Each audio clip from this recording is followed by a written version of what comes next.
નમસ્તે ગુજરાત આપના સફર યુટ્યુબ ચેનલની અંદર તમારું સ્વાગત છે। આજે ગુજરાતની અંદર વરસાદને લગતી સંપૂર્ણ અપડેટ જાણવાના છીએ। ચેનલની અંદર નવા હોય તો ચેનલને સબસ્ક્રાઇબ કરી લો, જેથી કરીને તમને હરરોજની અપડેટ મળતી રહે।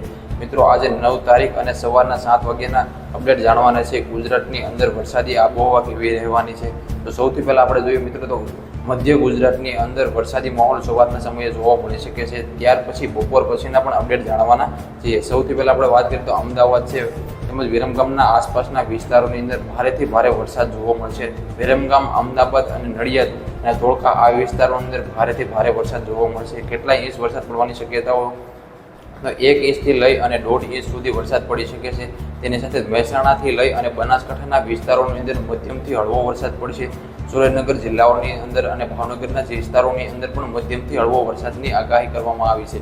વડોદરાના આસપાસના વિસ્તારોની અંદર તેમજ ગોધરાના અંદર પણ મધ્યમથી હળવો વરસાદ જોવા મળશે।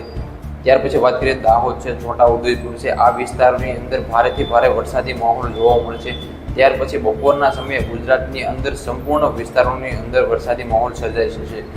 આવનારા 24 કલાકની અંદર ગુજરાતની અંદર ભારેથી ભારે વરસાદી માહોલ સર્જાશે, જેના કારણે સમગ્ર ગુજરાતના કોઈ પણ વિસ્તાર બાકી નહીં રહે એટલો વરસાદ આવવાની બપોરના સમય પછી સમગ્ર ગુજરાતની અંદર વરસાદી માહોલ સર્જાશે, જેના કારણે કોઈ પણ જગ્યા બાકી નહીં રહે વરસાદ સિવાય। તમે જોઈ શકો છો અત્યારે બપોરનો સમય થયો છે અને ગુજરાતના લગભગ વિસ્તારોની અંદર વરસાદી માહોલ સર્જાઈ ગયો છે।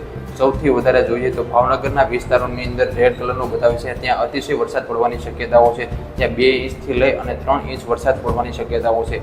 વિગતે માહિતી લઈએ, સૌરાષ્ટ્રના લગભગ જિલ્લાઓની અંદર વરસાદ પડશે। ભાવનગર, અમરેલી, જૂનાગઢ, તેની સાથે જ ઉના છે, વેરાવળ છે, પોરબંદર છે, દેવભૂમિ, દ્વારકા, જામનગર, રાજકોટ અને સુરેન્દ્રનગરના વિસ્તારોની અંદર વરસાદ પડવાની શક્યતાઓ છે। સૌરાષ્ટ્રની માહિતી મેળવીએ કે કેટલા ઇંચ વરસાદ પડવાની શક્યતાઓ છે। ભાવનગર વિસ્તારોની અંદર 2 થી 3 ઇંચ વરસાદ પડી શકે છે। તેની સાથે જ મહુવાના વિસ્તારોની અંદર 1 ઇંચ વરસાદ પડવાની શક્યતાઓ છે। ઉનામાં જોઈએ, ઉનાની અંદર 1 ઇંચ વરસાદ પડવાની શક્યતાઓ છે। ગોંડલના વિસ્તારોની અંદર 1/2 ઇંચ વરસાદ, રાજકોટમાં જોઈએ તો 1/2 ઇંચ વરસાદ, જામનગરના વિસ્તારોની અંદર 1/2 ઇંચ વરસાદ પડવાની શક્યતાઓ રહેલી છે। ત્યાર પછી આપણે જઈએ મધ્ય ગુજરાતની અંદર વરસાદી માહોલ કેવો રહેવાનો છે। મધ્ય ગુજરાતની અંદર જોઈએ તો અમદાવાદ છે, મહેસાણા છે, આ વિસ્તારોની અંદર 1 થી લઈ અને 2 ઇંચ વરસાદ પડવાની શક્યતાઓ છે। પાલનપુરથી લઈ અને બનાસકાંઠાના વિસ્તારોની અંદર 1 થી 2 mm, 1 ઇંચની મિત્રો 1 થી 2 mm વરસાદ પડવાની શક્યતાઓ છે। તેની સાથે ડુંગરપુરના વિસ્તારોની અંદર 1/2 ઇંચ, અરવલ્લી છે, બાવળા આ વિસ્તારોની અંદર પણ 1/2 ઇંચ વરસાદ પડવાની શક્યતાઓ રહેલ છે। દક્ષિણ ગુજરાતની વાત કરીએ તો વડોદરાથી લઈ અને વલસાડના વિસ્તારોની અંદર મધ્યમથી ભારે વરસાદ રહેવાની શક્યતાઓ છે। આ વિસ્તારોની અંદર પણ 1 ઇંચથી લઈ અને 1/2 ઇંચ વરસાદ પડવાની શક્યતાઓ છે। તો ગુજરાતની અંદર તમે જોઈ શકો છો આ વિસ્તારોની અંદર ભારેથી ભારે વરસાદ જોવા મળશે। અને સાંજના સમયે મિત્રો વાત કરીએ, સાંજના સમયે ગુજરાતની અંદર વાતાવરણ કેવું રહેવાનું છે, સાંજના સમયે સૌથી વધારે આગાહી કચ્છના વિસ્તારોની અંદર જોવા મળશે। કચ્છના વિસ્તારોની અંદર 2 થી લઈને 3 ઇંચ સુધી વરસાદ પડી શકે છે। તમે જોઈ શકો છો અત્યારે ખાવડા છે, નલિયા છે, આ વિસ્તારોની અતિશય વરસાદી માહોલ સર્જાશે અને જેના કારણે કચ્છના વિસ્તારોની અંદર પણ વરસાદી માહોલ જામશે। રાપરના વિસ્તારોથી લઈ અને ભુજના વિસ્તારો સુધી ભારેથી ભારે વરસાદ જોવા મળશે।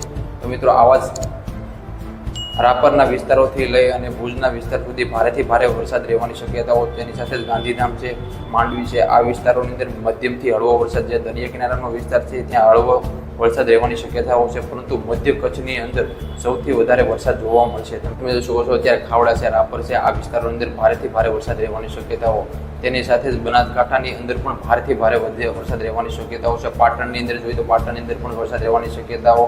આ થરાદ છે, રાપર છે, આ વિસ્તારો છે, તેમાં પણ ભારેથી ભારે વરસાદની આગાહી કરવામાં આવી છે। મિત્રો, આવા જ હવામાન વિભાગને લગતી અને વરસાદને લગતી સંપૂર્ણ અપડેટ જાણવા માટે અમારી ચેનલની અંદર તમે નવા હોય તો ચેનલને સબસ્ક્રાઇબ કરવાનું ના ભૂલતા, જેથી કરીને હર રોજના અપડેટ તમારા સુધી પહોંચતા રહે। આભાર।